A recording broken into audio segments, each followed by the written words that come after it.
¿Sí ven Sí, mi pantalla? doctor. Ya, Se ve su pantalla. les voy a leer rapidito este caso clínico y al final de la exposición pues, vamos a volver a este caso. ¿Ya? Entonces, mire, se trata de una paciente mujer de 76 años, natural de Ancash, procedente de Lima, que presenta un tiempo de enfermedad de 3 semanas. ¿Ya? ¿Y qué presenta? Cefalea, ¿no? Vómitos y trastorno de sensorio, ¿no? Dice, inicio insidioso y curso progresivo. ¿Cómo es esto? El paciente, ¿no? El familiar refiere que hace 3 semanas previas al ingreso presentó cefalea hemicránea tipo pulsátil. ¿Ya? Por lo que lo automedicaron al paciente ergotamina sin calmar el dolor. 2 semanas y media antes del ingreso se agregan vómitos no asociados a comidas relacionados con la cefalea y es atendida por un médico que le diagnostica hipertensión arterial. 15 días antes del ingreso al hospital, es tratada en su casa por un médico con hidratación endovenosa, dextrosa y electrolitos le pasaron por la vena, pero como persiste la molestia, ¿no? La traen a emergencia. Acá están sus funciones vitales, ¿no? Presión arterial 160-90, frecuencia cardíaca 90, pulso 90, frecuencia respiratoria 31, ¿no?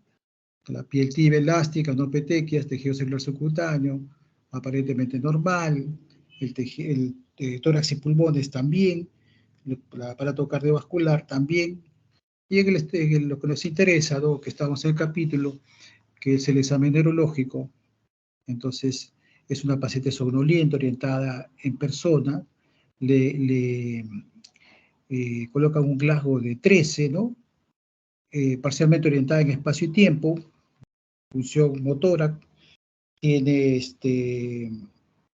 la fuerza, ¿no? De 4 de 5 en todos los 4 miembros, tiene reflejos osteotendinosos, ¿no? 1 de 4 en miembros superiores e inferiores, no hay presencia de Babinski, no hay déficit sensitivo, ¿no? Y los pares craneales o nervios craneales le evalúan nixtasmo, ¿no?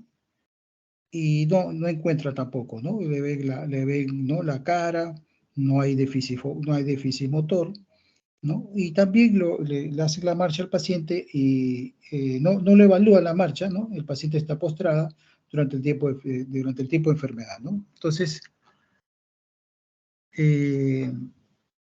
vamos a volver al caso al final, ¿no? Vamos a volver al caso al final de la exposición, ¿ya? Y vamos a comentar parte por parte de qué les parece, ¿no? Entonces, ahora sí voy a compartirles la exposición.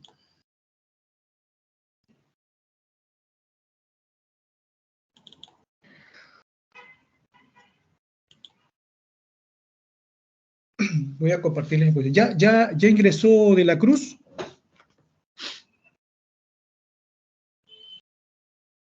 Ya está con tardanza de la Cruz. ¿Eh? Listo. Entonces, vamos a hablar del síndrome de hipertensión endocraneana. Entonces, acá hay mucho que recordar. Ustedes van a recordar la anatomía y la fisiología, ¿no? de la cavidad craneana. Entonces, ¿cuáles son los objetivos de esta charla, no? Que ustedes conozcan la dinámica de la relación presión-volumen en la cavidad craneana y la fisiopatología de la hipertensión intracraneal. Y una cosa importante es realizar una buena anamnesis, ¿no? Acá han visto, ya tenemos un caso clínico, e interpretar los hallazgos más importantes del examen físico, que lo vamos a hacer al finalizar la exposición con ese caso que les he mencionado. Reconocer signos y síntomas más importantes que nos hagan sospechar de un aumento patológico de la presión intracraneal. Y conocer las principales causas de elevación de la presión intracraneal y sus manifestaciones clínicas, ¿no? De esta señora, vamos a ver, le han diagnosticado hipertensión arterial, ¿cierto? Lo han hidratado con cloruro y electrolitos, pero ha seguido mal. Entonces, ¿qué es lo que tenía la señora? Entonces, vamos a ver. Entonces, ¿qué cosa es el síndrome de hipertensión endocraneana? ¿No? Entonces, es un conjunto de síntomas y signos, ¿no?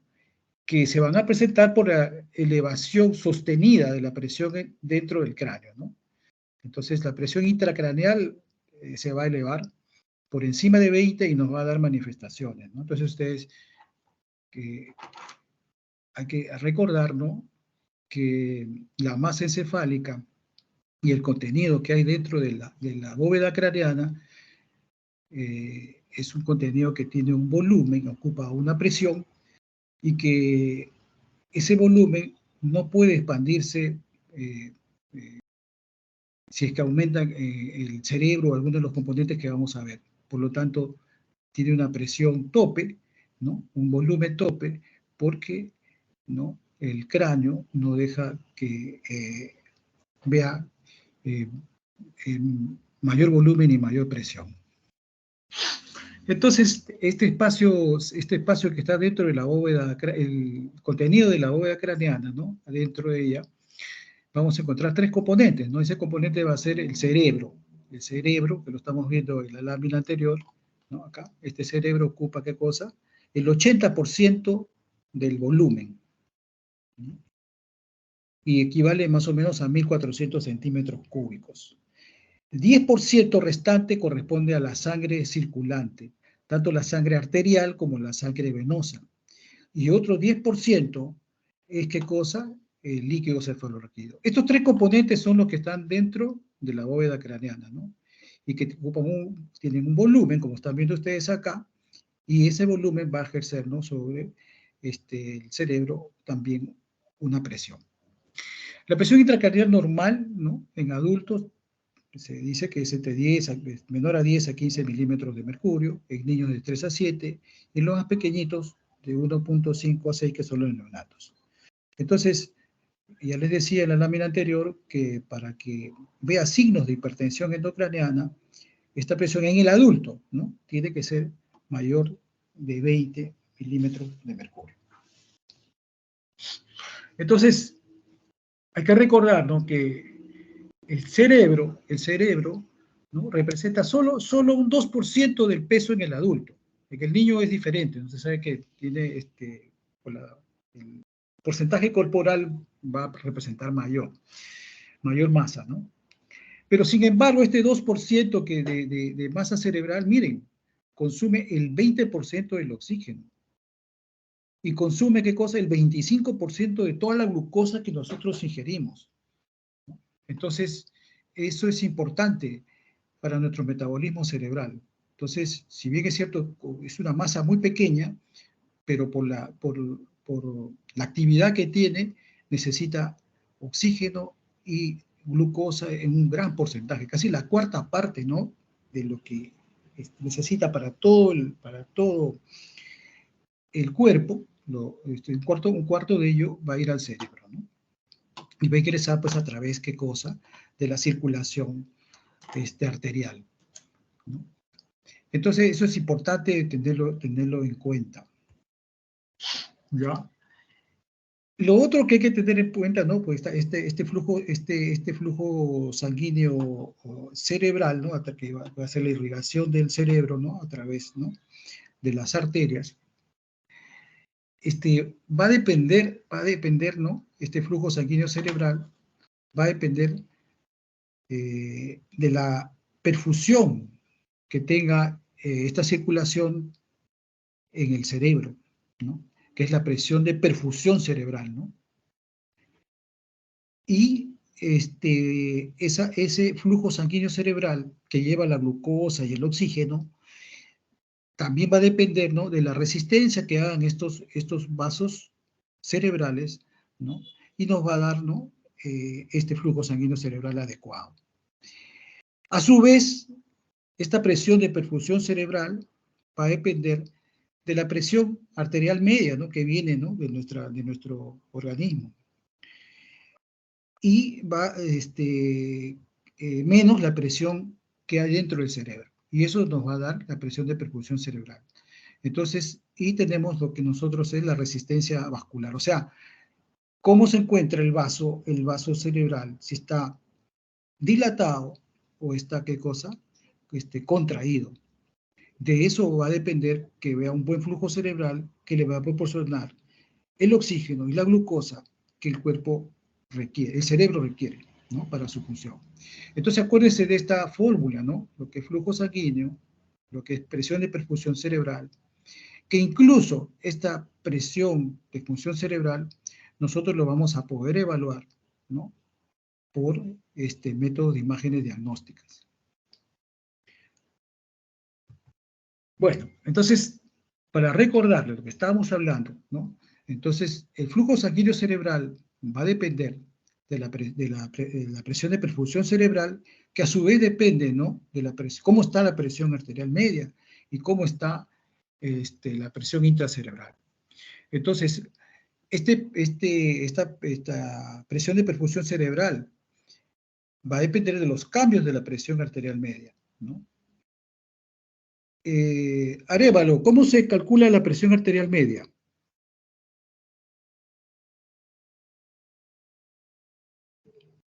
Perdón, Arias.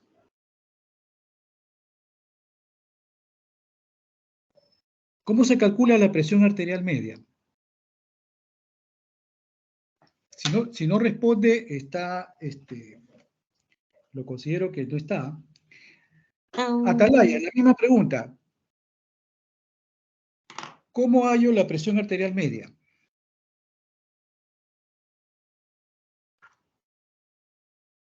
Cubas, no me dejes mal.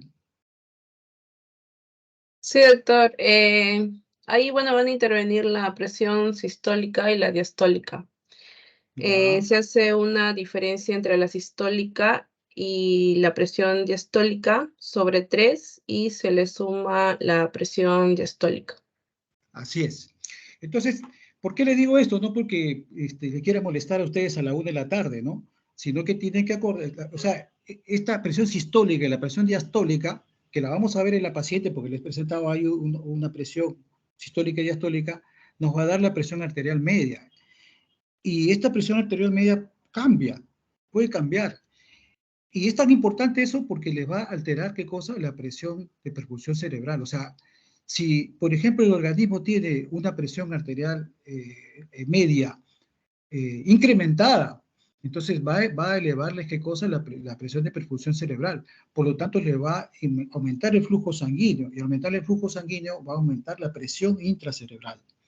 Entonces, ojo, y estos son cambios que se van a dar. Por eso es importante conocer,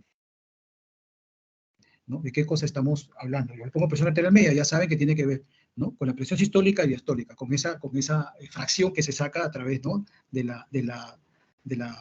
la fórmula que nos ha dicho Liz.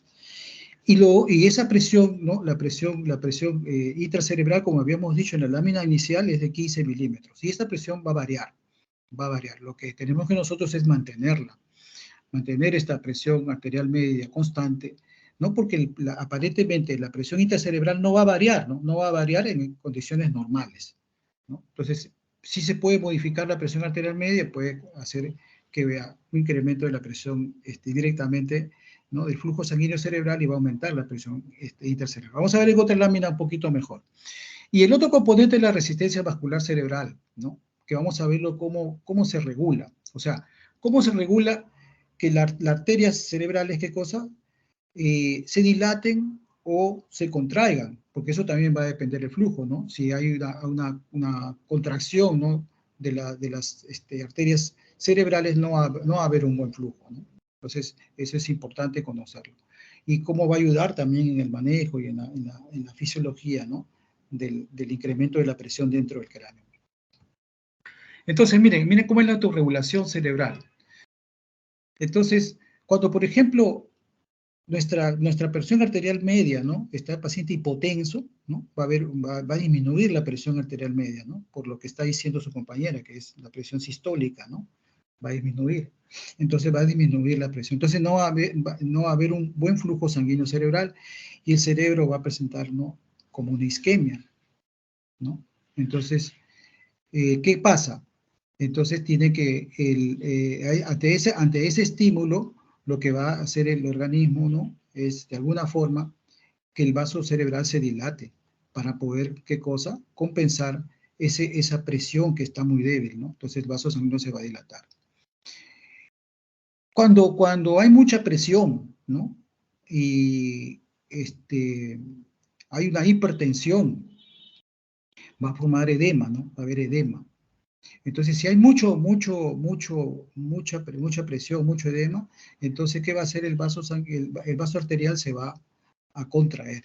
Entonces va a hacer que se disminuya el flujo cerebral. Entonces, de esa forma regula, ¿no? Va a regular.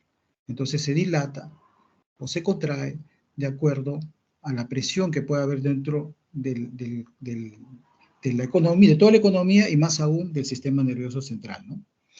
Entonces, ¿qué pasa? ¿Qué pasa, por ejemplo, miren, cuando el organismo, la presión arterial media disminuye? Entonces va a disminuir, ¿qué cosa? La presión de perfusión cerebral, por la formulita que hemos visto. Entonces, ¿qué hace el organismo? Produce una vasodilatación. Al haber vasodilatación, va a mejorar el volumen sanguíneo cerebral, ¿no? Por lo tanto, aumenta la presión dentro del cráneo. Y eso es lo normal que sucede, ¿no? Supongamos que nuestra presión arterial media se incrementa, ¿no? Se incrementa. Entonces, ¿qué pasa con nuestra presión de perfusión cerebral? También aumenta. Entonces, para que no vea mucho volumen ya, hay una vasoconstricción, entonces va a disminuir el volumen sanguíneo cerebral y por lo tanto se controla la presión intracraneal, disminuye.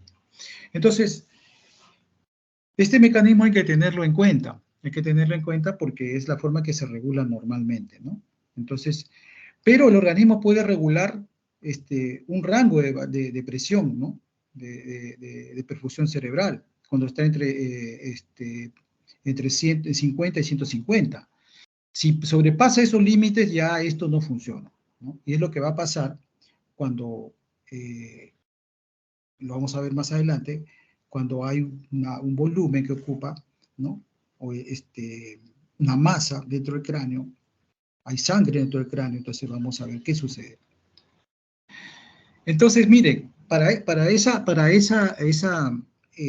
dilatación o la contracción de los vasos cerebrales arteriales, una cosa importante es conocer, ¿no? El CO2. ¿Ya? Entonces es importante el CO2 en el manejo y en la fisiopatología, ¿no? Del volumen sanguíneo cerebral. Entonces, esto lo tenemos nosotros cuando hacemos una gasometría arterial, ¿no? Entonces sabemos que hay una presión de CO2 en la sangre, ¿no? Que si ustedes se acuerdan, es entre 36 o 35 y 45, ¿no? Su valor normal, ¿no? Entonces, para que vea una buena perfusión cerebral, ese CO2 tiene que estar en un rango más o menos de 32 a 34 para que esté en equilibrio, ¿no? Si por ejemplo el CO2 en la sangre aumenta, ¿no? Va a haber una hipercapnia y eso va a producir vasodilatación cerebral. Si el CO2, ¿no? disminuye, va a haber una hipocapnia. Entonces, ¿qué va a producir, no? Una vasoconstricción cerebral. Entonces, eso es lo que sucede cuando hay valores normales de CO2 y cuando todo funciona en armonía. Entonces, así va a trabajar nuestro cerebro. Ojo con el CO2, porque es una de las cosas que se maneja, ¿no? Para justamente el tratamiento, ¿no? Conociendo la fisiología del CO2, nos va a permitir el manejo, ¿no? del paciente con hipertensión endocraneana. Entonces, ¿por qué puede haber un aumento patológico de la presión intracraneal? ¿Por qué? Porque puede haber una lesión de masa, ¿no? O sea, un tumor que está creciendo dentro del cerebro, ¿no? Un tumor. Entonces, puede haber también aumento del volumen sanguíneo. Entonces, de repente el paciente, ¿no? Como estamos viendo, tiene aumento de la presión arterial media, y aumenta el flujo hacia el cerebro. O de repente el paciente tiene un problema respiratorio y no elimina el CO2, hay una hipercapnia, entonces va a haber mayor dilatación cerebral, por lo tanto va a llegarle mayor volumen. Entonces, pero aquí también, ¿no? Es importante, ¿no? Es importante tener en cuenta que puede haber alteraciones del volumen del líquido cefalorraquídeo.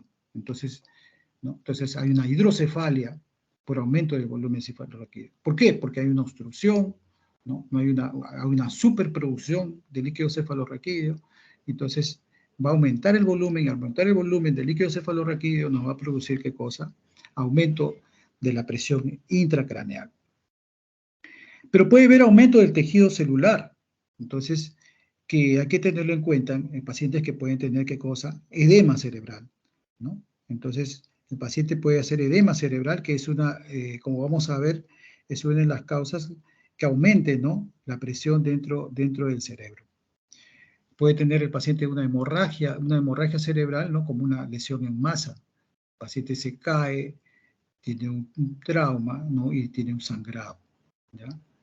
Entonces, estas son las causas por qué aumentan el volumen de cada uno de los componentes, por lo tanto va a aumentar esta presión intracraneal. Cuando aumenta esta presión intracraneal estamos viendo que hay mecanismos de regulación que hasta cierto momento pueden controlar. Una vez que no controlan, va a darse manifestaciones clínicas que hay aumento de la presión intracraneal. Lo vamos a ver.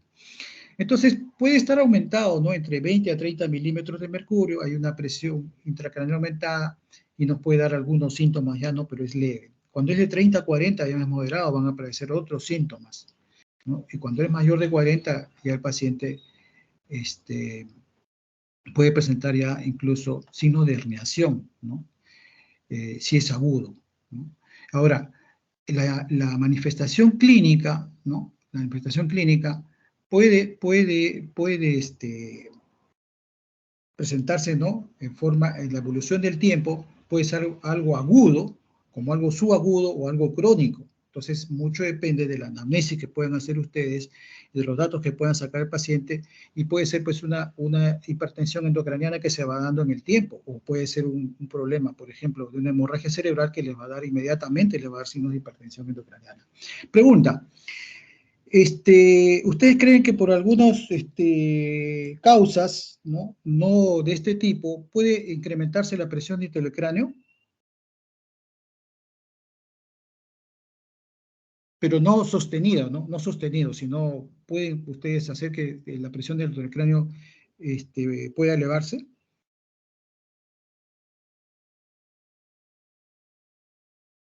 ¿Qué dice ver de la Cruz? ¿Está de la Cruz? Doctor, Sí. ¿puedo participar? No, pero quiero ver si está de la Cruz. ¿No está? Ya, no responde, no está.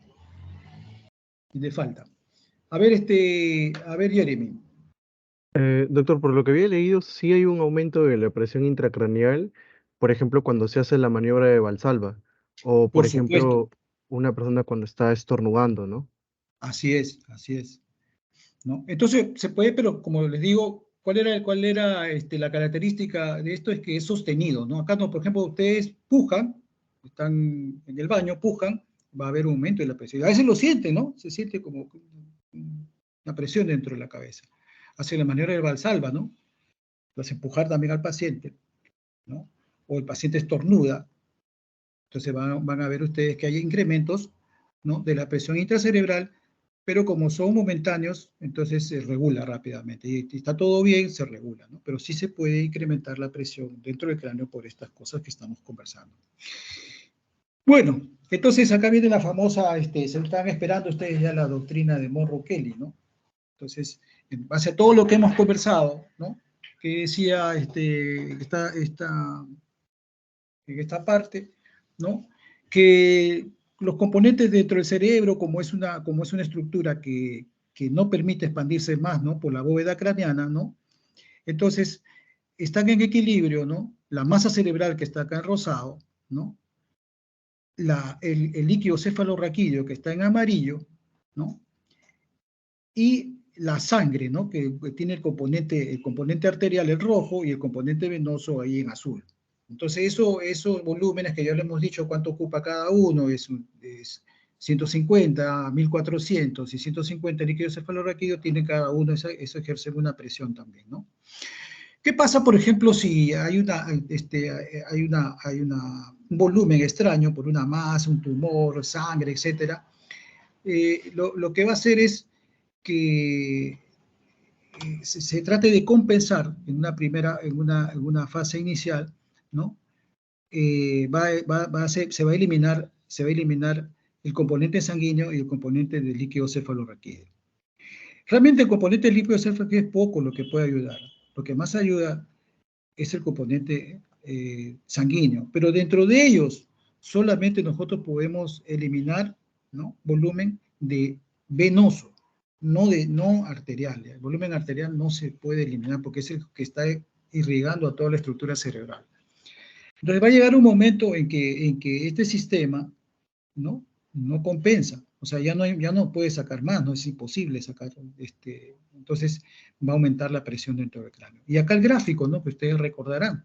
Entonces, en la primera parte, acá, hay una compensación, entonces la presión se mantiene, ¿no? Acá están en 10 milímetros de mercurio, pero cuando apenas esto ya no puede compensar, la presión se eleva brutalmente, ¿no? Brutalmente. Y se eleva, ¿no? Más de 20, como estamos hablando nosotros para hacer el diagnóstico de presión, hipertensión, síndrome de hipertensión dentro del cráneo, y pues entonces se eleva, ¿no?, violentamente. Y puede producir, ¿qué cosa? La herniación, que también nos va a dar una signología y una sintomatología. Entonces, la evolución, esto va a depender, ¿no?, de si es un problema crónico que poco a poco va, ¿no?, o un problema subagudo, ¿no?, o es un problema agudo, una hemorragia intracerebral les va a dar esto en horas, ¿no? En horas llega la herniación, si no se le interviene, el paciente se va a morir. Entonces, va a depender de la instalación, la sintomatología va a depender de la instalación. Entonces puede ser con mucho tiempo, con corto tiempo o el tiempo muy agudo, ¿no? Entonces, ya la conducta terapéutica tiene que ir encaminada a eso, ¿no? Entonces, a solucionar el problema, ¿no?, de la hipertensión dentro del cráneo. Pero el organismo trata de compensar, ¿no? Entonces trata de compensar. Hasta que compensa, va más o menos. Una vez que ya deje de compensar, inmediatamente, ¿no? Por eso le va a dar, el paciente viene de repente con una cefalea, más o menos, hasta que la cefalea se hace más intensa. Entonces ahí es el punto de descompensación y se agregan otros síntomas, ¿no?, que lo vamos a ver. Pero un poco esto lo mismo, ¿no? Lo mismo, para que ustedes vean, ya saben que se produce un tumor dentro del cerebro, ¿no?, y va a ocupar pues un volumen, ese volumen va a ocupar una masa y la masa va a ejercer pues, ¿no?, una fuerza, una presión. Entonces se va regulando, como hemos dicho, va a haber una fase de regulación donde va a haber de repente síntomas mínimos y una vez que ya hay la descompensación va a haber pues síntomas mayores. Entonces, lo que le estaba comentando, no hay una fase de compensación, la fase de descompensación y la fase, ¿no?, de herniación. Y en la fase de compensación van a haber algunos síntomas, ¿no? En la fase de descompensación van a aparecer otros síntomas y la fase de herniación nos va a dar ya que hay que, sobre todo en pacientes agudos, hay que tener mucho cuidado y pensar siempre que el paciente puede venir en esta tercera fase. Bueno, entonces, ¿qué causas, ¿no?, nos pueden dar este aumento de la presión? En relación, pues, a lo que habíamos visto, ¿no?, a que si es algo que está fuera del cerebro, dentro del cerebro, el líquido cefalorraquídeo o los vasos sanguíneos que irrigan, ¿no?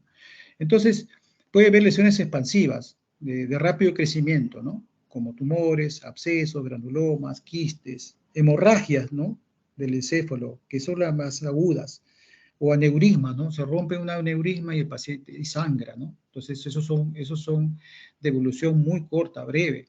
Entonces, hay que darse cuenta. Después puede haber afecciones de obstrucción del líquido cefalorraquídeo, ¿no? Hidrocefalias congénitas o adquiridas, meningitis, meningoencefalitis, con bloqueo del espacio subaracnoideo, o el paciente que sufre una fractura, un trauma, ¿no?, por una caída de altura, por un accidente de tránsito. Ojo, hay que tener en cuenta que nos puede hacer, ¿qué cosa? Obstrucción del flujo líquido cefalorraquídeo, y el paciente va a elevarnos, ¿no?, la presión intracraneal. O enfermedades de congestión venosa cerebral, ¿no? También los procesos inflamatorios, ¿no?, infecciosos, meningitis, meningoencefalitis, el edema cerebral, ¿no?, encefalopatía hipertensiva, O sea, el paciente que tiene, hemos visto, ¿no? Hemos hablado de la presión arterial media. Cuando tienen encefalopatía, cuando controlan la presión, va a haber aumento de presión dentro del cráneo, va a haber más flujo sanguíneo cerebral y el paciente va a tener congestión. Compresiones o trombosis venosa también, ¿no? Acá quería hablarle del edema cerebral, que está presente en todas las patologías que estamos mencionando. Va a haber formación de edema, ¿ya? Si hay, por ejemplo, una hemorragia, hay edema. Si hay un tumor, va a haber edema perilesional. Si hay procesos de obstrucción por una meningitis, va a haber edema cerebral. Si hay encefalopatía hipertensiva, si hay meningitis, todo esto lo que al final va a producir, ¿qué cosa? Concomitantemente, aparte de tener la lesión, va a tener, ¿qué cosa? Edema cerebral. Entonces, aquí, por ejemplo, miren, aquí hay una hemorragia, ¿ya? Esta es una hemorragia epidural. Es probablemente por un trauma, ¿no? Entonces, inmediatamente, ¿no? Esto va a hacer, ¿no? Que vea una irritación cerebral, ¿no? Del parénquima cerebral y va a producir edema. Entonces, va a producir todo esto, va a haber edema, ¿no? Y ese edema, si la presión, como les decía, aumenta rápido y no lo controlamos, va a provocar una herniación, ¿no? Una herniación. Entonces, va a haber no solamente el volumen de la lesión, ¿no? Y va a aumentarse el volumen por congestión, por el edema cerebral. Entonces, por eso es que, no sé si han tenido la oportunidad de ustedes, cuando el paciente tiene hipertensión dentro del cráneo, ¿saben qué medicamento le dan? A ver, Vargas, Quispe.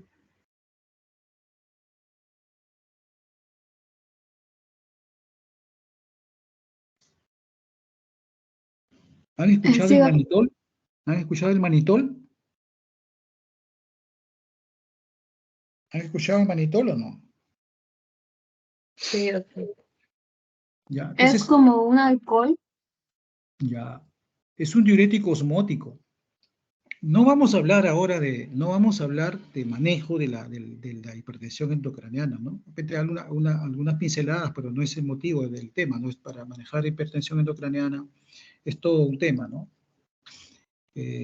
Pero se utiliza justamente, ¿no? En todo paciente con trauma craneoencefálico, que haya sospecha de hipertensión endocraniana, hay que darle un diurético osmótico, ¿no? Porque todos tienen edema, todos tienen eso. En general, todo paciente con hipertensión del cráneo lo van a ver ustedes, que se les da manitol, ¿no? Porque se trata del edema, ¿no?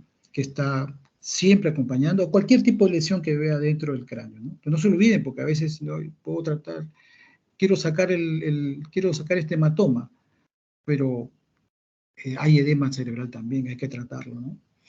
Bueno, entonces acá justamente les traía esta lámina, ¿no? Para poder ver, y si ustedes se dan cuenta, son diferentes patologías que puede tener que podemos encontrar nosotros en el cerebro, ¿no? Lo más frecuente pues, son pues, los traumatismos cráneoencefálicos, ¿no? La hemorragia soranoidea. Pero tenemos, miren, enfermedades por trombosis venosa, tumor cerebral, abscesos, meningitis, ¿no? Y encefalopatía hipertensiva, miren, o sea, solamente porque se le eleva la presión a la persona, ¿no? Va a haber más congestión, como les decía. Pero todas ellas, ¿cuál es la característica? ¿No? Por ejemplo, los sangrados ¿no? por trauma producen efecto de masa. La hemorragia produce efecto de masa. O sea, van a aumentar la presión intracraneal porque aumenta, ¿no? La masa. Los tumores ni hablar, pues, ¿no? Los abscesos también, ¿no? Pero otras patologías que no son, que ocupan masa, producen ¿qué cosa? Edema, miren. Y todos los que producen masa producen edema. O sea, el edema va a ocupar también un volumen, ¿no? Dentro del cerebro, que le va a incrementar la presión intracraneal. Por eso les digo yo, cuando vean cualquier causa de tumor de masa que ocupe o una patología que aumente el flujo sanguíneo cerebral, al final va a ir acompañado siempre de edema. Entonces nosotros tenemos que manejar ¿qué cosa? el edema. Y este edema, ¿cómo se forma este edema, ¿no? Por ejemplo, por la causa que sea, un tumor, ¿no? Una presión aumentada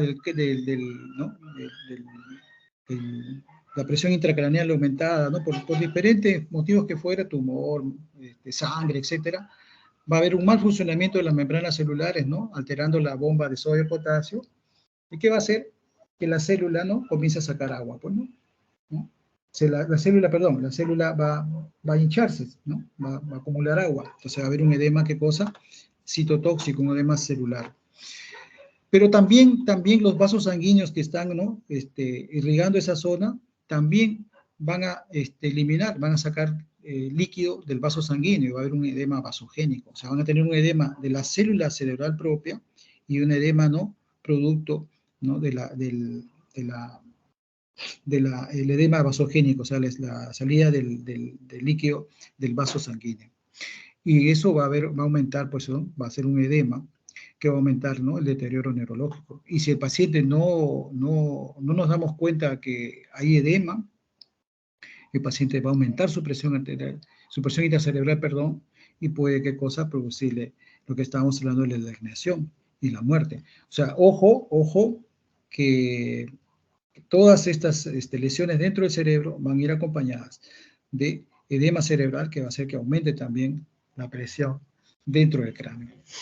Entonces, ¿qué vamos a hacer nosotros cuando tenemos estas manifestaciones clínicas? Les decía yo, va a depender de la causa, ¿no? De la causa. Por ejemplo, si hay, por ejemplo, un traumatismo, va a haber tenemos que ver, ¿no? Hay una lesión dentro del cerebro, vamos a ver que eso es, el accidente es brusco, ¿no? Por lo tanto, las manifestaciones van a ser, ¿qué cosa? Rápidas. En cambio, un tumor puede ser que el tumor, pues, en el tiempo, ¿no? Va creciendo, entonces le va a dar otra forma de presentación clínica, ¿no? El pseudotumor cerebral también, ¿no? De presentación, ¿no? Subagudo. Lo otro es el periodo de instalación, ¿no? Ya les dije, ¿no? Agudo, subagudo, crónico, ¿no?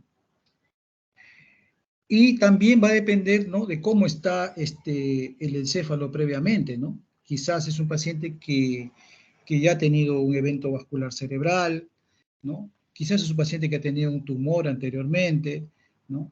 O es un paciente que tiene ya un cerebro, ¿no? Que está deshidratado por el tiempo, que eso lo vamos a ver, ¿no? En los pacientes ya que mayores de edad, el cerebro pierde, ¿no? Pierde volumen y nos da espacios para que puedan, de repente, cuando hay un sangrado, ese sangrado va a ocupar el espacio que ha dejado el cerebro y no le da mucha sintomatología al inicio al paciente, ¿no? Entonces, esto les digo porque, por ejemplo, hay viejitos, ¿no? Hay viejitos que se caen, ¿no? Se caen, se rompen la cabeza, lo llevan a la emergencia, se le toma una tomografía, ¿no? Y lo mandan a su casa porque no se ve nada en la tomografía.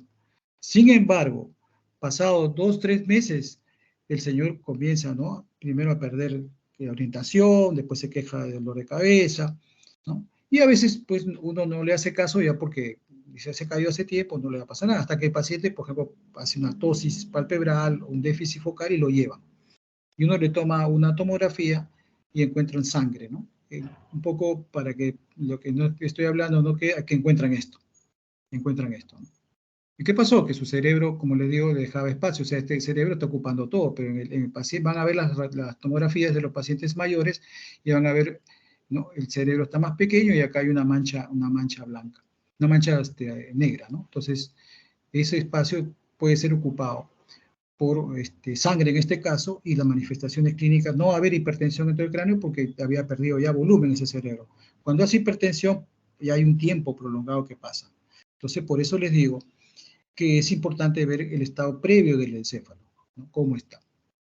Y van a ver, ¿no? que lo que les digo, lo van a ver en pacientes ancianos que se golpean la cabeza, sangran poquito a poquito, pero como tienen el encéfalo se ha reducido, les permite que se acumule, ¿no? ¿Hasta cuándo le puede hacer presión y le va a dar sintomatología? O la existencia de otros agravantes, ¿no? Como puede ser un paciente que tenga ya un problema respiratorio o ya un problema, ¿no? de isquemia previa. Entonces, de eso va a depender las manifestaciones clínicas. Entonces, ¿cuáles son esas manifestaciones clínicas? O sea, cuando recién empieza a ver, ¿no? Acuérdense de la fase inicial de compensación, ¿no? Cuando se puede compensar a través del líquido cefalorraquídeo y de la sangre venosa que podemos sacar, entonces va a haber una cefalea, ¿no? Una cefalea, que es el síntoma, por si acaso, más frecuente de hipertensión endocraneana. Va a haber, ¿qué cosa? Vómitos, pero vómitos cerebrales. ¿Cómo son los vómitos cerebrales? A ver, Lira.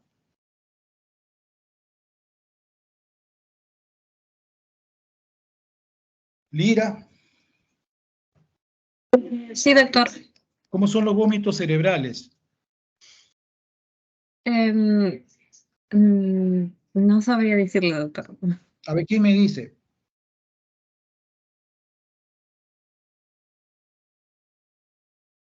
Doctor, ¿sería ir a compuestos explosivos, doctor? Su vómito sí, o sea, no tiene náuseas, el paciente no tiene náuseas. Ojo con la historia que les presentaba al inicio, ¿no? La señora tiene cefalea, ¿aún tiene cefalea la señora? Del caso clínico Tenía que les cefalea. hice, tiene Sí, tenía cefalea. cefalea. Tiene vómitos. Sí. Tiene vómitos. Entonces habría que preguntarle a la señora si esos vómitos son de estas características, o sea, no va precedido de arcadas, ¿no? El vómito, ¿no? Es un vómito cerebral, a chorro o en cohete. Eso es lo característico, ¿no? Y eso tienen que preguntar bien ustedes, porque no hace que diga, el paciente viene, tengo náuseas y vomito, ¿no? Entonces, eso no es un vómito cerebral. Entonces, tienen que diferenciarlo, porque puede venir un paciente con cefalea, ¿no? Y vómitos, pero el vómito tiene que ser característico, ¿no? Bueno, ahí lo vamos a ver con el caso de la señora, ¿no? Disminución del nivel de conciencia, ¿no? Es otro de los síntomas, ¿no? De una somnolencia progresiva, ¿no? Hasta que puede llegar el paciente al estupor o coma, poco a poco. Pero estos son los síntomas principales. Dentro de ellos, lo que el paciente más refiere, ¿qué cosa es? Cefalea. Si el paciente no, rápidamente en esa curva que estábamos hablando nosotros, ¿no? Deja de descompensar y generalmente se ve en estos pacientes que tienen una enfermedad, ¿no? O un trauma, o un sangrado que les produce rápidamente, ¿no? Esa descompensación. Entonces vamos a tener que observar en el paciente la famosa triada de Cushing, ¿no? Y eso lo vamos a ver nosotros, ¿dónde? Ya en el examen que vamos a ver al paciente. ¿Y con qué lo vamos a ver? Solamente con las funciones vitales que van a tomar ustedes, ¿no? Entonces, van a encontrar dentro de las funciones vitales, ¿qué cosa? La presión arterial elevada. En las funciones vitales, ¿qué van a encontrar al paciente con bradicardia? Si está con bradicardia, Espinosa, ¿cuánto tiene de frecuencia cardíaca ese paciente? Mayor que 120, doctor. Bradicardia. Camila. Menos de 60 por minuto. Menos de 60. Entonces, ojo, que yo les he puesto ahí a esa señora sus funciones vitales. Entonces, paciente que tenga, que se sospecha, ¿no? Sospecha de hipertensión endocraneana, no dejen de ver sus funciones vitales, si es facilito a tomar funciones vitales, porque esas funciones vitales nos van a decir que esa presión se ha descompensado dentro del cráneo y que el paciente está camino, ¿qué cosa? A la herniación inminente.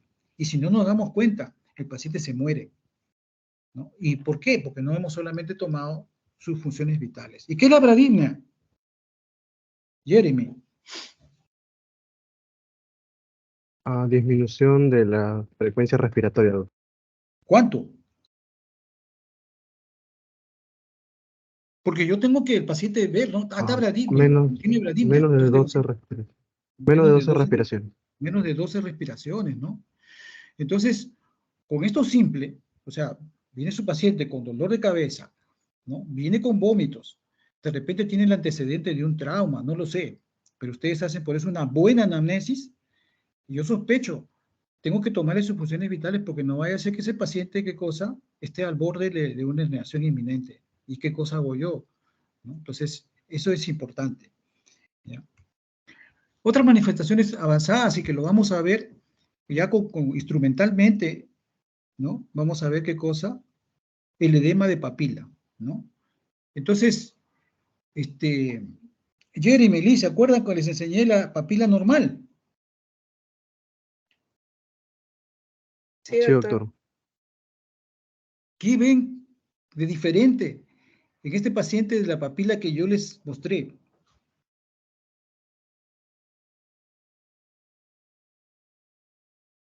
¿Leyeron cuál era la relación arteria-vena?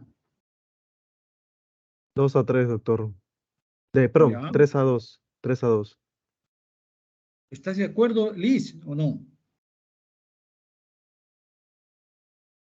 ¿Cómo O está sea, esa papila? ¿Cómo está la Está papila?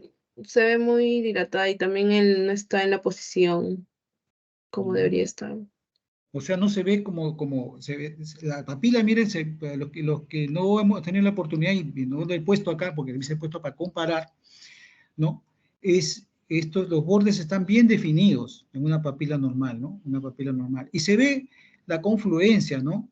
De las venas y la salida, ¿qué cosa? De las arterias. Entonces, la relación, ¿no? Es de 3 a 4, o sea, las venas son más, ¿no? Más dilatadas que las arterias. Y acá las arterias, pues mira, de repente tiene 3, pero la arteria tiene 1. Se han hecho unos hilitos, ¿cierto? Las arterias. Miren las arterias. Ahora van a revisar todos un fondo de ojo normal. Entonces, esto van a ver en el paciente que tiene hipertensión dentro del cráneo. Aparte de eso, va a haber hemorragias, va a haber edema, ¿no? De la retina, y van a ver toda esta alteración que les va a decir que el paciente tiene, ¿qué cosa? Edema de papila. Cuando es más, va a haber hemorragias y todo, pues, ¿no? Entonces, esto es lo que van a tratar de ver, ¿no? Haciendo su fondo de ojo en el paciente que tiene hipertensión dentro del cráneo, ¿no? Pero no solamente eso, el paciente les va a decir, ¿no? Que tiene qué cosa, puede ver un punto ciego, una mancha, puede ver disminución de la agudeza visual y puede ver diplopia, ¿no? ¿Qué es la diplopia? Atalaya. Sí, doctor, buenas tardes. Buenas tardes. ¿Qué es la diplopia?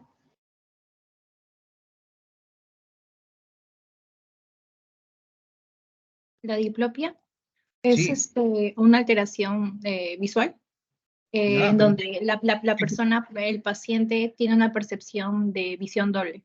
visión doble, ¿no? Entonces eso va a tener también, o sea, no se olviden de preguntarle al paciente que ustedes sospechen que tenga presión claro, o que sale de un accidente de tránsito y ustedes piensan que puede haber algo, una fractura, puede tener una hemorragia intracerebral, entonces tienen que preguntarle, ¿ves bien?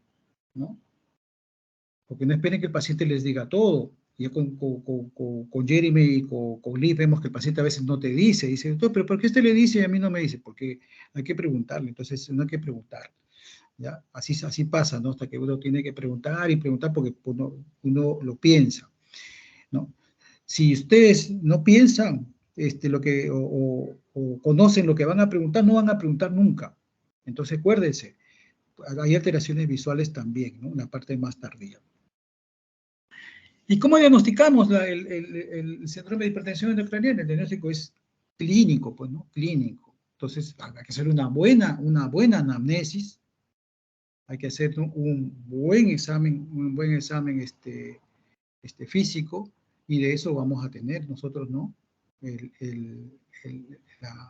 La posibilidad, ¿no? De estar diagnosticando un síndrome de hipertensión endocraneana. ¿Y qué nosotros tenemos de ayuda al diagnóstico, ¿no? O sea, de ayuda, porque ya tenemos nosotros que hay un signo de hipertensión endocraneana, y con la anamnesis vamos a sacar si puede ser un tumor, si puede ser un sangrado, si puede ser qué cosa, una infección dentro del sistema nervioso central, entonces, o que es que la presión tiene una hipertensión externa y está haciendo que aumente el flujo sanguíneo cerebral. Todo eso lo vamos a sacar de la anamnesis, ¿no? Y vamos a hacer un buen examen físico y ver, ¿no? Cómo está el estado neurológico del paciente y si tiene, ¿no? Sintomatología ocular, el fondo de ojo, ¿no? Entonces, vamos a ver. Y no quiero confundirlos, pero el paciente puede tener también signos de rigidez de nuca, si es que es un paciente que tiene un cuadro infeccioso. Entonces, todo eso tenemos que ver. ¿Por qué? Porque si yo sospecho, por ejemplo, que el paciente tiene un trauma, es un paciente que tiene un trauma automovilístico, viene, dolor de cabeza y vomita, ¿qué examen le pedirían ustedes a ese paciente? ¿Qué sospecharían?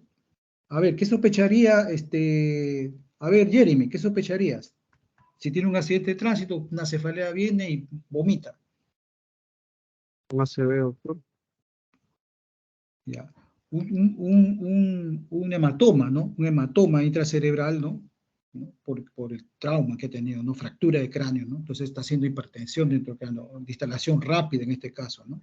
Entonces, ahí voy yo, ¿no? O sea, que ya, ahí voy a decir, ¿qué examen me ayudaría a mí a definir si es cierto lo que yo estoy pensando? Una tomografía, doctor. Una tomografía le pediría, ¿no?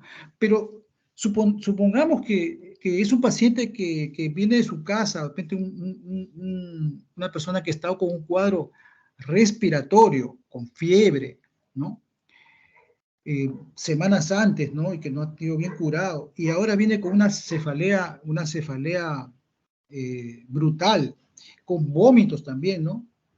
Ustedes le examinan y encuentran un poco de rigidez de nuca.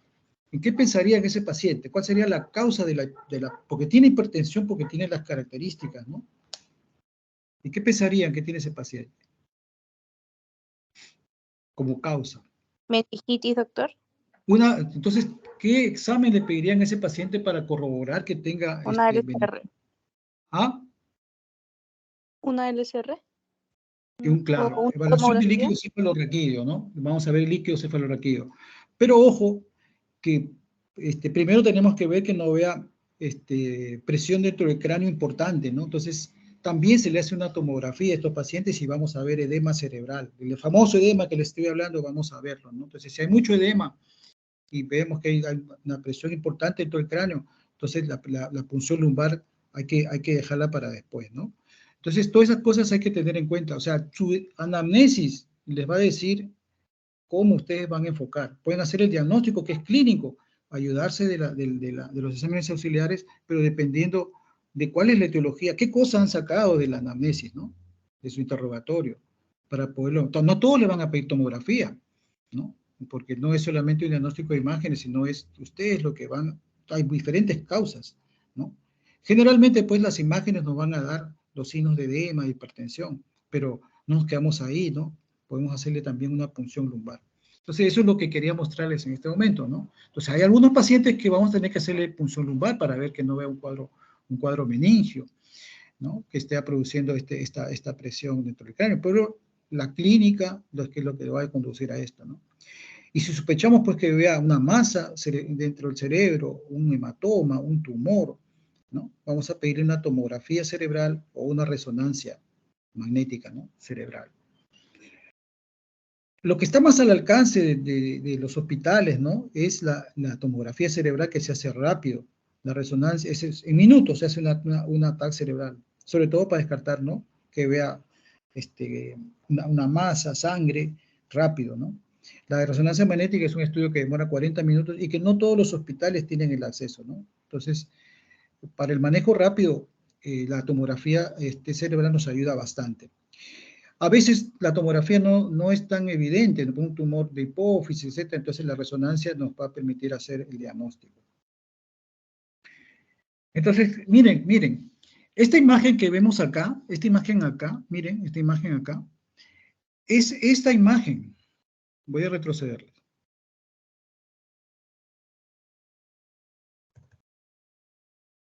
Es esta.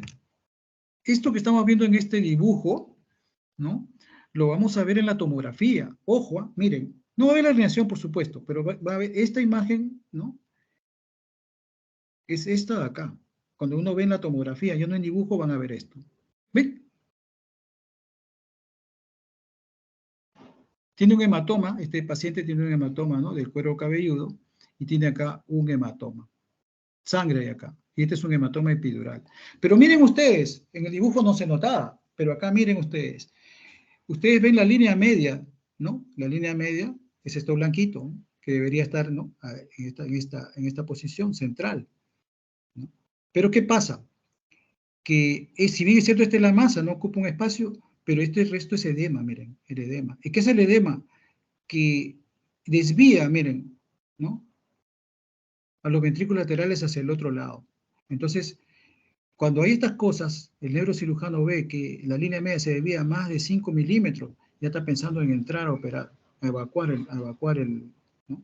Previamente a eso, el paciente está recibiendo pues manejo antiedema, ¿no? Porque todo esto es el edema. O sea, hay dos componentes aquí, por eso les digo, ¿no? Es el componente propio que está causando, ¿no? Que es la hemorragia, el sangrado, el hematoma, pero hay el componente de respuesta que hace el organismo, que es el edema, ¿no? Tanto el edema vasogénico como citotóxico. Y todo eso ocupa más volumen, más presión y hace que se desvíe hacia el otro lado sano, ¿no? Y si no se trata esto, el paciente se va a herniar, ¿no? Acá tienen otro tipo de sangrado, ¿eh? Es otro tipo de sangrado. Este sangre es así, blanco, ¿no? Este es un hematoma subdural. Subdural. ¿Ya? También hace edema, mira, acá están los surcos, los desvía, ¿no? No hay una desviación tanto como acá, pero acá también hay, ¿no? Y esta es una hemorragia, ¿qué cosa? Intraventricular. O sea, los ventrículos se obstruyen, porque la sangre se va al ventrículo. ¿Y qué les va a producir? Hipertensión dentro del cráneo, porque no hay un buen pasaje de líquido cefalorraquídeo. Igual acá, ¿ven? Acá ustedes ven que hay un sangrado intraparenquimal, miren, un sangrado intraparenquimal que está ocupando espacio y hay edema, eso negrito es edema, ¿no? Y el sangrado dentro del parénquima, más el edema, están, ¿no? Comprimiendo el cuerno lateral hacia el lado sano, ¿no? Pero además de eso, el paciente tiene, ¿qué cosa? Sangrado en el ventrículo, ¿no? Esto es sangre, lo blanco es sangre, ¿no? Dentro del ventrículo. Por lo tanto, ¿qué está afectando? Está afectando como una masa dentro del cerebro y está afectando, ¿no? También que el líquido cefalorraquídeo incremente el volumen del líquido cefalorraquídeo, porque va a haber líquido cefalorraquídeo más sangre, entonces todo eso va a hacer que se aumente la presión dentro del cráneo. Entonces, en estas imágenes estamos viendo un poquito lo que hemos comentado, ¿no? Que puede haber masas cerebrales, ¿no? Puede haber sangrado dentro del cerebro, hay edema también que acompaña y también se obstruye, ¿qué cosa? El líquido cefalorraquídeo. Y hay un aumento del líquido cefalorraquídeo porque aparte del líquido cefalorraquídeo hay sangre, ¿no? Entonces, es importante, ¿no? Entonces, los estudios de imágenes nos ayudan, ¿no? Como estamos viendo, a interpretar, ¿no? A interpretar qué es lo que está sucediendo en tu cerebro, cuáles son las causas, ¿no? Pues la causa aquí es diferente a esta causa de acá, ¿no? Y vamos a ver la severidad, ¿no? Del edema cerebral, ¿no? Miren acá, si usted compara, por ejemplo, el edema cerebral en esta imagen que está acá abajo, que lo estoy señalando, con el edema cerebral que hay en la primera imagen, ¿dónde hay más edema?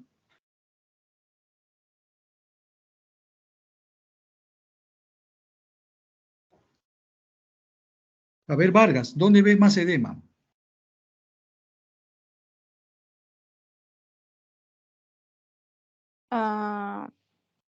¿Cuál te parece que tuviese más edema? La imagen de este paciente que está aquí, en la D o en la A. A ver, ¿quién le ayuda? En la A, doctor. En la A. ¿Estás todos de acuerdo que en la A? Sí, doctor. ¿Ya? Entonces, para eso nos sirve, ¿qué cosa? El estudio de imagen, en este caso la tomografía, ¿no? Y también para ver el pronóstico, ¿no? Si ve, por ejemplo, ustedes una lesión de este tipo, donde hay sangre en el ventrículo, edema y todo, entonces el pronóstico va a ser malo, ¿no? Malo. Y eso lo va a corroborar ustedes con la escala de Glasgow del paciente, ¿no? Viene con un Glasgow de 4, encuentran una imagen tomográfica así, bueno, el pronóstico es malo, ¿no? Ya hay un daño cerebral importante, es poco difícil, ¿no? Recuperar ese cerebro. Por ejemplo, hay una clasificación de Marshall, que les traigo cotación, en el trauma, ¿no? En el trauma craneal. Entonces uno puede encontrar estas imágenes en el trauma, ¿no? Entonces, le digo, ¿no? Por el edema y todas las cosas que van a ver. Miren, entonces está normal, línea media conservada, se ven los surcos, todo, ¿no? En el caso 2 hay una injuria difusa por un golpe y hay edema ya. El paciente comienza a tener edema, ¿no? Y miren, la línea media comienza a desviarse hacia este lado, pero menos de 5 milímetros, ¿no? Entonces aquí, por ejemplo, acá, en esta imagen de acá, sería un edema cerebral, ¿no? Total, blanco se ve el cerebro, ¿no? Hay edema, hay un edema. Ya las cisternas ni se ven, ¿no? Los ventrículos no se ve nada. Entonces, y vemos la línea media siempre, ¿no? Entonces, eso ya es una injuria difusa 3 en el paciente con trauma, ¿no? Y 4, ya hay la desviación de la línea media ya mayor, pues de 5 milímetros, ¿ya? Y el paciente, ya ven ustedes que se desvía, ¿no? Debe haber una lesión acá que desvía, ¿no? Al paciente le hacen, acá hay un sangrado, ¿no? Evacúan, el paciente está con un sangrado acá, le evacúan el sangrado y el paciente queda así, ¿no? Recupera parcialmente, ¿no? Los ventrículos que no se veían acá, ¿no? Y le hacen una craneotomía descompresiva, que es muchas veces el tratamiento que se suele hacer, ¿no? Bueno, y acá, bueno, la resonancia sí pues nos permite, por ejemplo, tener una resolución mayor que la tomografía de 5 veces, ¿no? Entonces, sobre todo en pacientes con trauma, para ver, ¿no? Lesión axonal difusa o contusiones. Y también para ver tumores, ¿no? Tumores, ¿no? De la fosa posterior. Entonces, por ejemplo, tenemos, por ejemplo, un prolactinoma, etcétera. Entonces nos va a permitir ver bien la localización, el tamaño, que nos va a servir después para que puedan hacer la intervención quirúrgica, ¿no? También de ayuda diagnóstica, ¿no? Ahora hay la ecografía Doppler transcraneal en algunos centros, ¿no? Donde esta ecografía vamos a ver nosotros, ¿no? El flujo sanguíneo cerebral. Entonces, por ejemplo, hay una masa ahí, entonces ahí no va a haber flujo sanguíneo cerebral. O de repente hay un mayor flujo sanguíneo cerebral por una congestión, lo van a ver también la congestión, ¿no? Y lo otro, hay el electroencefalograma, ¿no? Que se solía hacer y que nos daba onda, ¿se acuerdan? Onda teta, onda O, ¿no? Pero no, ahora nos permite ese electroencefalograma ver justamente esas ondas, pero ya en imagen, ¿no? Vemos que hay zonas que están más perfundidas que otras, ¿no? Entonces, están hiperperfundidas, de repente acá hay un sangrado, ¿no? Acá hay un sangrado porque está hiperperfundido. Entonces, dependiendo del nivel de atención donde estén ustedes, van a tener imágenes de ayuda al diagnóstico. Pero si no las hay, ustedes van a tener que manejar la parte clínica y hacer el buen diagnóstico para que puedan ustedes justamente remitir al paciente en un momento oportuno y adecuado a un hospital de mayor complejidad, ¿no? Y vamos a ver justamente por eso, vamos a regresar ahora sí al caso, ¿no? Vamos a ver el caso que habíamos visto, ¿no? A ver, Jeremy, puedes leer y vas analizando. Sí, doctor. A ver, paciente mujer de 76 años, natural de Ancash, procedente de Lima, presenta un tiempo de enfermedad de 3 meses, caracterizado por cefalea, vómitos y trastorno de sensorio de inicio insidioso y curso progresivo. El familiar refiere que 3 semanas previas al ingreso presentó cefalea hemicránea de tipo pulsátil. La paciente se automedica con ergotamina sin calmar el dolor. 2 semanas y media antes del ingreso se agregan vómitos no asociados a las comidas, relacionados a la cefalea. Es atendida por facultativo, quien le diagnostica hipertensión arterial. 15 días antes del ingreso es tratada en su casa por un médico con hidratación endovenosa, ¿no? Con dextrosa y electrolitos. Por persistir molestia, acude a emergencia. A ver, ¿qué les parece? ¿Qué te parece esa parte? ¿Tú podrías diagnosticar hipertensión arterial en esa paciente?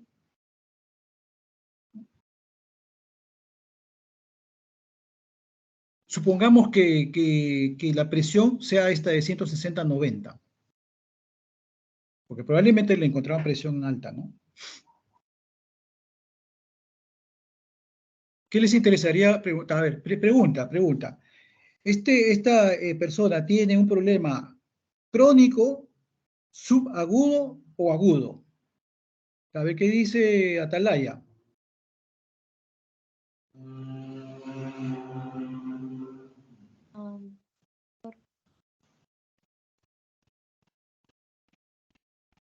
A ver, la misma pregunta para Arias.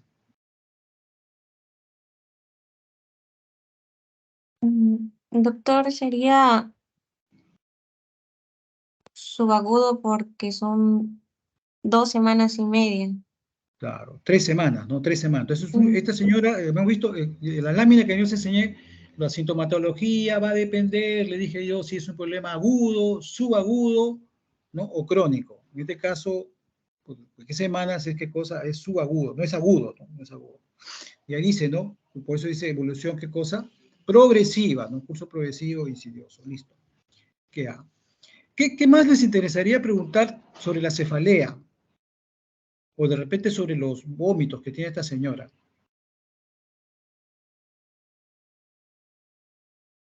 A ver, ¿quién opina? Si es si son explosivos, doctor, o es así como usted lo mencionó, que no tienen, solamente sale, había indicado en su clase, cuando tienen origen de algún problema de hipertensión intracranial. Ya, O sea, no son explosivos, mejor dicho. ya. ¿Y qué les parece que le hagan diagnosticado de hipertensión arterial a esta señora?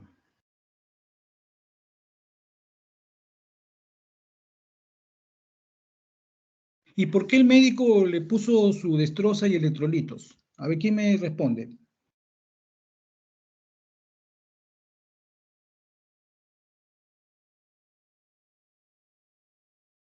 Quispe, Vargas. Quizás para lo que es su cefalia, disminuir el dolor de cabeza. ¿Qué cosa? ¿Qué le puso? ¿La Doctor, destroza? doctor, Sí, sí. puede ser la dextrosa porque ella ha presentado vómitos no asociados a las comidas. Ujú, Entonces hay una deshidratación hipertónica. ujú. Claro, ¿no? O sea, solamente trató el síntoma nada más, ¿no? Tiene náuseas y vómitos, se deshidrató, y yo le doy pues su destroza y electrolitos y ahí está, ¿no? Se acabó. Pero la señora sigue mal, ¿no? Ahora le han dado tratamiento para hipertensión, tomó su pastillita ya de ergotamina, porque si toma ergotamina, ¿quiénes toman ergotamina, a ver, chicos?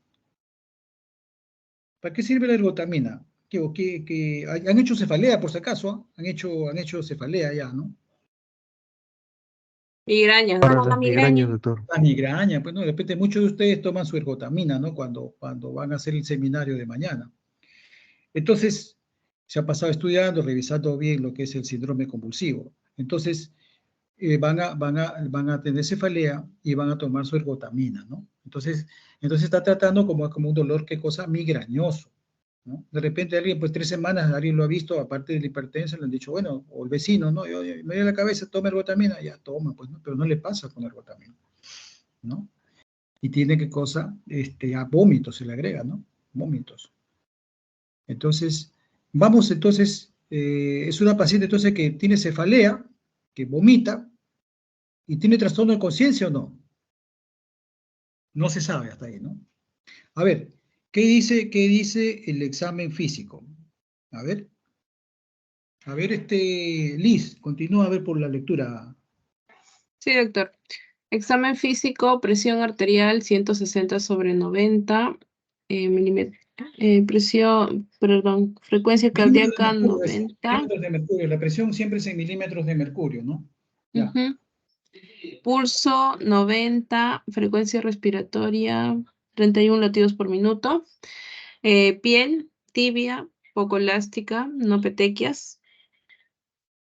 Tejido celular subcutáneo, no Disculpa, edemas. Liz, disculpa. Sí, ¿Tendrá doctor. triada de Cushing? No, ¿Por qué? porque sobre la triada, doctor, no tiene las características. A ver, ¿cuáles son las características de la triada de Cushing, Arias? Bueno, tiene A ver, bradicardia, Arias. bradimnia y la hipertensión. Ah, no, sí, doctor. Ajá. He visto mal, disculpe, los valores. Sí tiene, Ah, doctor, porque eso tiene digo. bradicardia, bradimia. No, ¿tiene bradicardia? ¿Tiene bradicardia o no tiene bradicardia? A ver, A ver, Bien, ya que doctor. seguimos en la discusión. ¿Tendrá triada de Cushing esta señora? Doctor, No. A ver, no no tiene. tiene, ya, no tiene, ¿no? Ahora miren, en algunas literaturas van a encontrar ustedes que no es bradipnea, ¿no? Sino dice que es, ¿cómo se llama? Un signo de dificultad respiratoria, ¿no? Y esta señora tiene una frecuencia de 31, ¿ah?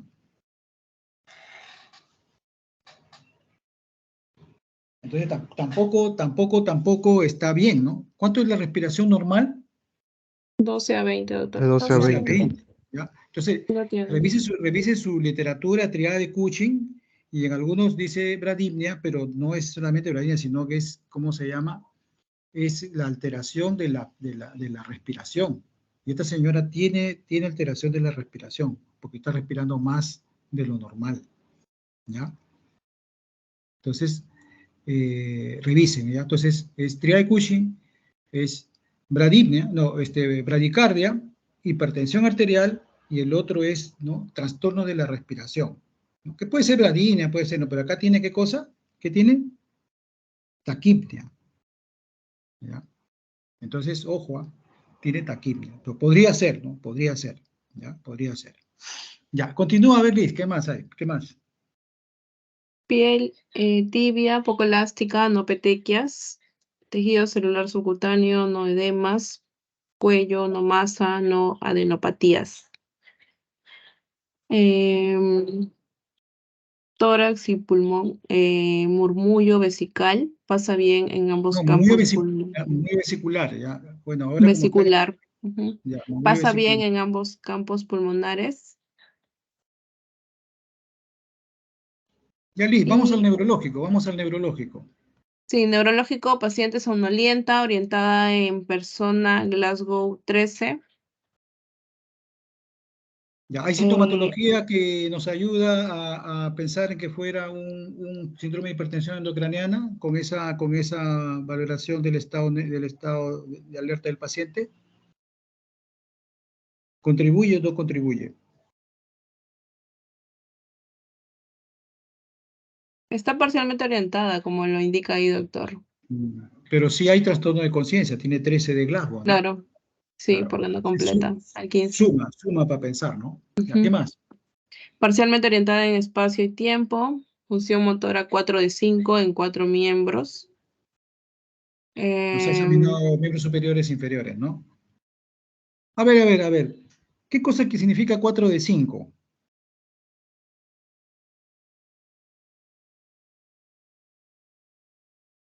Examen neurológico, ¿ah? Y 4, ¿Han hecho ya su examen Doctor, neurológico en la práctica? Es la puntuación, No. doctor, la tabla. ¿Ah? La ¿Cómo? puntuación. vence la gravedad o bueno, la resistencia también, pero no, o sea, claudica sin caer al plano de donde estaba la persona. Así Ajá. es, Jeremy, así es. O sea, eso dice ahí. Increíble, ¿no? Pero eso dice ahí. O sea, dice que el paciente levanta su mano, levanta la pierna, todo lo que levanta, lo sostiene un momento, pero vence la resistencia, pero sin caer a la cama donde están evaluando al paciente, ¿no? Ya, muy bien. ¿Qué significa que tenga? ROT son reflejos osteotendinosos, ¿no? Sino que cuando ustedes lean historias de los hospitales o las que están en el hospital que yo trabajo, que están hechas a computadora, ya se tiende a hacer esto, pues, ¿no? De poner abreviaturas, ¿no? Para no estar escribiendo mucho, pero debería ponerse completo, ¿no? Reflejos osteotendinosos 1 de 4. ¿Cuánto es lo normal? Ya han hecho reflejos, ¿ah? Porque me han dicho que han hecho la clase ya de reflejos. 2, Lo doctor. normal es 2, doctor. 2 sobre 2 de 4, 2 de Ujú. 4, ¿cierto? Sí. Entonces, si él tiene 1 de 4, ¿qué tiene? ¿Cómo están sus reflejos? Poco, Hiporreflexia. O sea, hay Hiporreflexia. disminución. Está disminución, ¿no? Entonces, a ver, ¿todos estamos de acuerdo? ¿O hay alguno que no está comprendiendo lo que estamos revisando en este examen neurológico?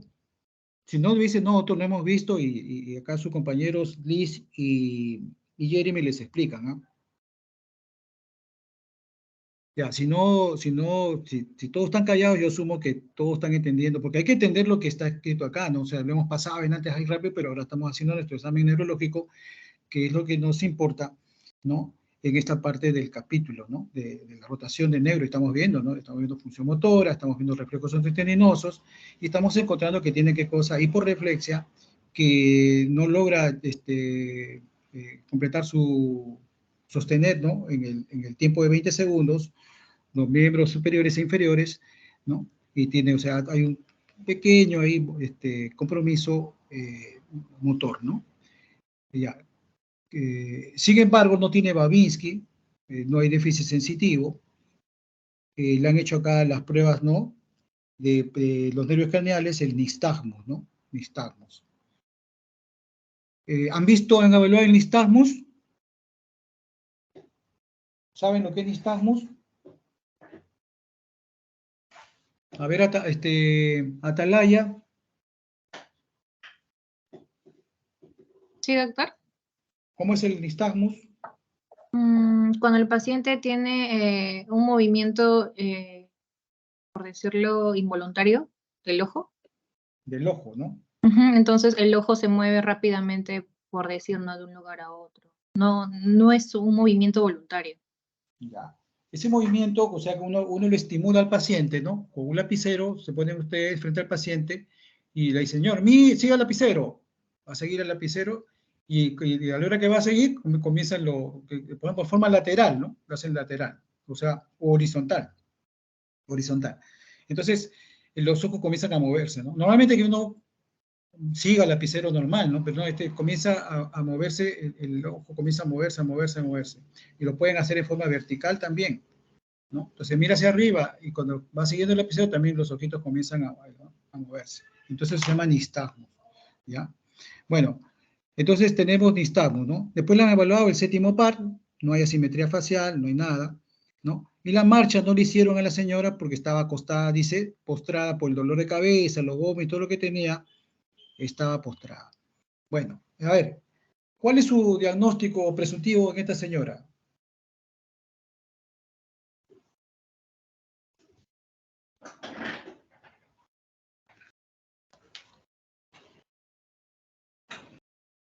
Arias, ¿cuál es tu diagnóstico? Atalaya, Cubas.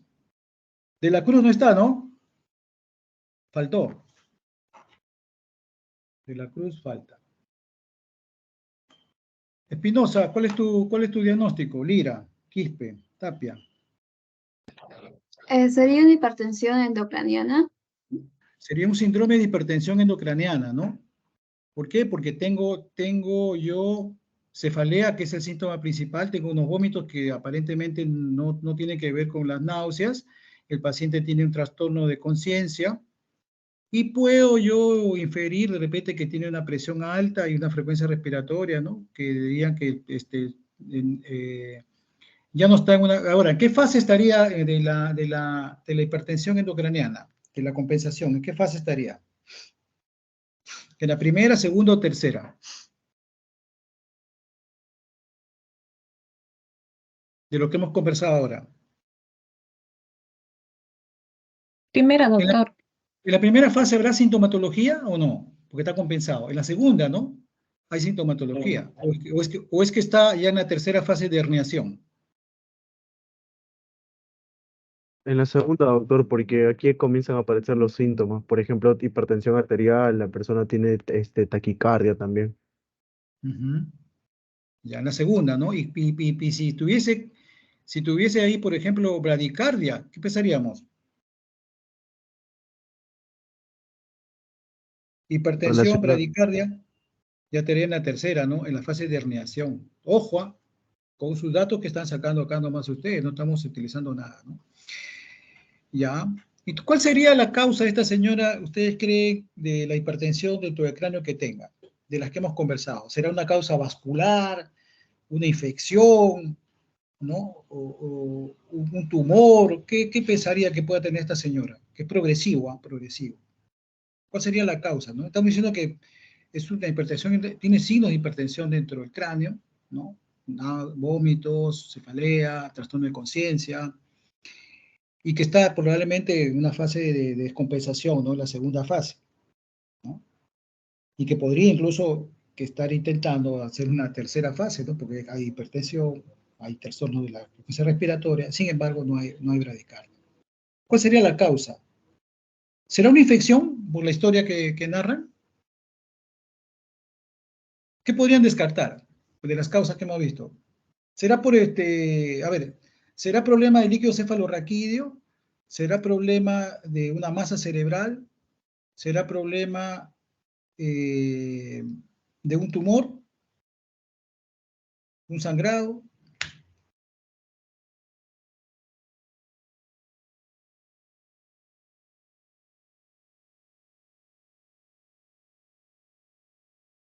¿Qué examen le pedirían para corroborar que hay hipertensión endocraniana?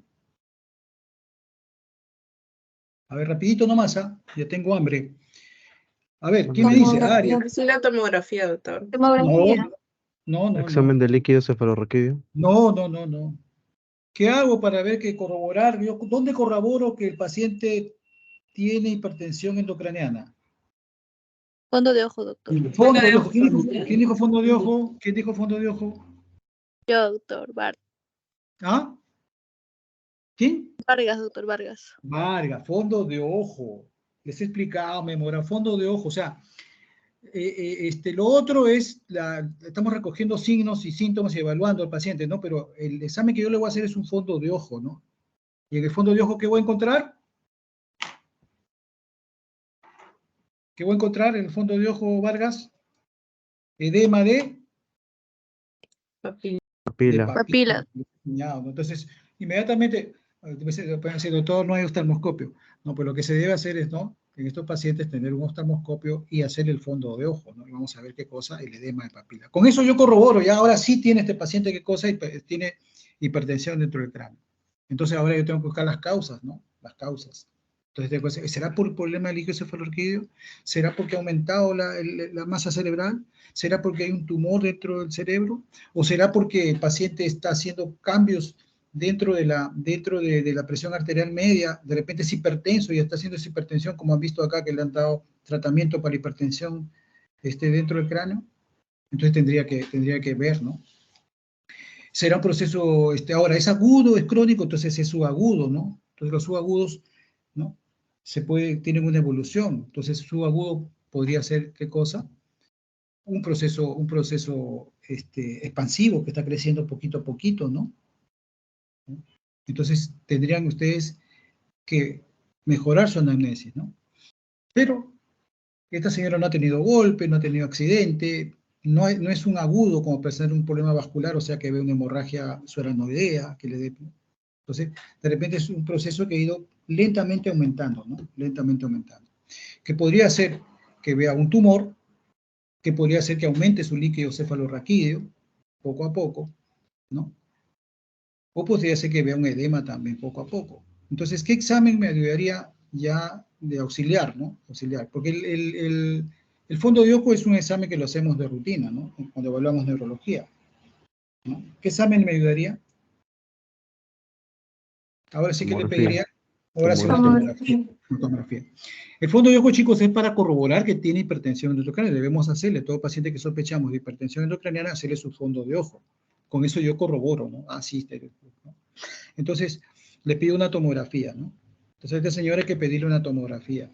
Antes de darle tratamiento, claro, podemos tratar nosotros la presión, podemos hidratarla, ¿no? Ese miedo va a venir, vamos a tener que hidratarla probablemente, ¿no? Está pensando colocarle, como le digo, de repente manitol, ¿no? Pero vemos la tomografía, le hacemos una tomografía a esta señora, ¿no? Y se le hace la tomografía a esta señora y lo que se encuentra es una hidrocefalia. O sea que los ventrículos, ¿no?, laterales estaban a más de su volumen normal, ¿no? Vamos a, no tengo ni, vamos a ver si tengo una imagen acá en la anterior, que más o menos vean una hidrocefalia. A ver un ratito, no sé si acá estamos. Estas imágenes tomográficas para que tengan una idea de lo que les estoy hablando. Bueno, mire, acá. ¿Todos ven esta imagen de la B? Sí, doctor. Sí. Voy a agrandar. Ya, miren, por ejemplo, hasta aquí uno puede considerar que hay un líquido en cantidades adecuadas, ¿no? Pero cuando este líquido, por ejemplo, uno ve la imagen, esta imagen negrita que ven acá es líquido, lo ven esta imagen mucho más agrandada, ¿no? 3 veces ese tamaño, eso se llama, ¿qué cosa? Perdón, se llama hidrocefalia, ¿no? Entonces la señora tenía una hidrocefalia, ¿no? Que poquito a poquito fue aumentando, ¿no? Una hidrocefalia. Entonces tenía problemas, revisaron su tomografía, no había sangrado, no había nada de eso. Lo que había era que había más líquido cefalorraquídeo de lo normal, y eso estaba produciendo hipertensión dentro del cráneo. Entonces dijeron, ¿y por qué pasa eso? ¿Es porque se produce líquido cefalorraquídeo en abundancia o es porque hay una obstrucción de la salida de líquido cefalorraquídeo? Entonces vieron que entonces echaron a estudiar eso, ¿no? Echaron a estudiar. Al final la señora, por la avanzada de la hipertensión y todo, fallece. Esta señora fallece, ¿ya? Fallece. Y le hacen el estudio, ¿qué cosa? Lo único que tenía que era hidrocefalia, ¿no? Entonces le hacen un estudio anatomopatológico y encuentra que te había tenido una infección por criptococo. Y el criptococo había afectado, ¿no? Los plexos coroideos y había, ¿no? Un proceso tanto inflamatorio como obstructivo. Entonces, eso fue la causa de la hipertensión endocraniana que tenía esta señora. Entonces, cuando ven los antecedentes de esta señora y le preguntan, esta paciente criaba palomas, ¿no? Entonces, tenía ese problema. Entonces, no le pudieron ya dar tratamiento porque llegó pues a la tercera fase de la herniación y ya no se podía controlar,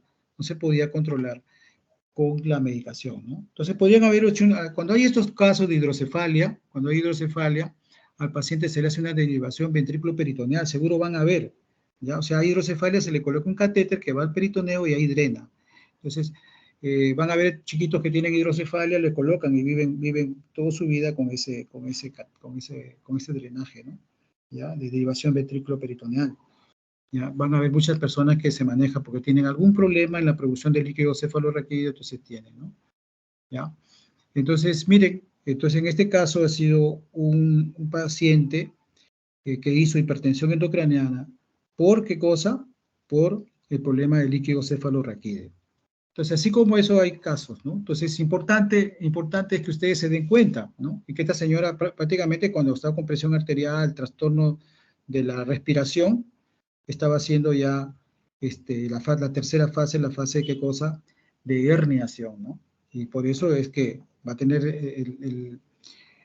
¿por qué hay esta sintomatología de la bradicardia y todo? Porque el paciente ya está yéndose todo hacia abajo, ¿no? Está comprimiendo el tronco encefálico, donde es el centro de la respiración, el centro, ¿no? Que controla la frecuencia cardíaca y ¿cómo se llama? La frecuencia respiratoria. Entonces, y la presión arterial, o sea, todo el tronco encefálico estaba comprometido, se estaba herniando, ¿no? Entonces, por eso le da esas manifestaciones. Entonces, en conclusión, ¿no? Tienen que ustedes hacer una buena anamnesis, tienen que hacer un buen examen físico y tomen sus funciones vitales. Si no toman las funciones vitales, no van a tener ya el otro componente. Pues si tiene hipertensión endocrinal, pero ¿en qué fase está? ¿No? Eso les va a ayudar. Y lo otro, hagan su fondo de ojo, ¿no? Si sospechan, ¿ya? Y piensen, ¿no? Con la análisis que están haciendo, qué examen es el que les va a ayudar a ustedes para poder tratarlo rápidamente. Si esta señora hubiesen pensado, ¿no? Eso hace tiempo, quizás no hubiese llegado al desenlace que llegó, ¿no? Y pensar, si le hubiesen hecho una tomografía antes, de repente encontraban la hidrocefalia, pero no es magnitud que le iba a producir qué cosa, una herniación. Entonces podían poner con paciencia, ¿no? Dependiendo del estado que tenía, ponerle su derivación ventrículo-peritoneal mientras que estudiaban. Porque el criptococo le pueden dar tratamiento, ¿no? ¿O no? Sí. Entonces, vean, su paciente si tiene enfermedades concomitantes, de repente es un paciente con HIV, ¿y el HIV qué puede tener?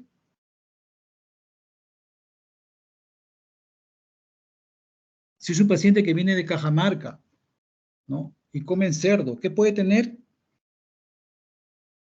Cisticercosis. Cisticercosis. O sea, su anamnesis tiene que ser importante, pues hay cosas que sí son importantes, ¿no? El lugar de donde viene, ¿no? Entonces, hay enfermedades que son características, ¿no? El paciente puede debutar de repente también con un cuadro convulsivo y hacen convulsión, hacen síndrome meningio y hacen hipertensión dentro del cráneo porque todo está, ya están dando cuenta que ustedes para que vea hipertensión dentro del cráneo puede haber una infección, puede haber, ¿no? Una masa que le puede producir, en este caso el cisticerco, convulsiones, pero puede ir acompañado de hipertensión dentro del cráneo. Bueno, ¿alguna pregunta, comentario, aporte o nos vamos todos a almorzar? Doctor, referente a la triada de Cushing, estaba un poco averiguando y lo que decían que era un patrón respiratorio irregular y Irregular. un poco estaba Sí. abundando también en eso y creo que lo relacionaban con una respiración de Cheyne-Stokes. Así es, la respiración de chain stop, ¿ya? Ese es lo característico.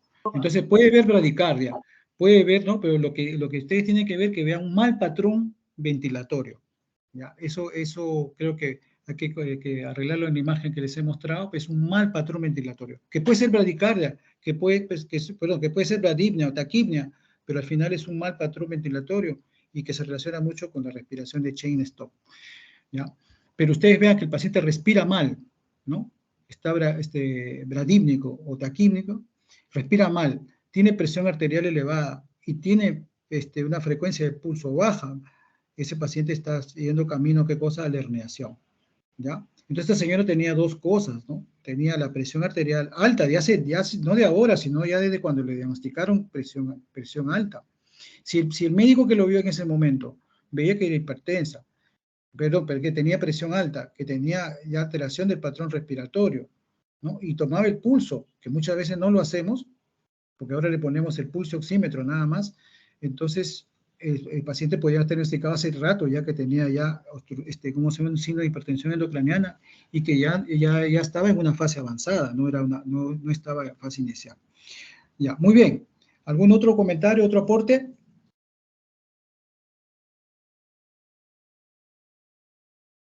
Ya, listo chicos, entonces nos estamos viendo con todo el grupo el día de mañana y con mi grupo mañana temprano.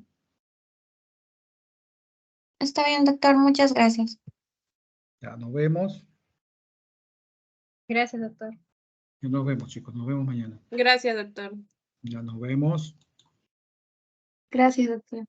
Ya nos vemos chicos, nos vemos.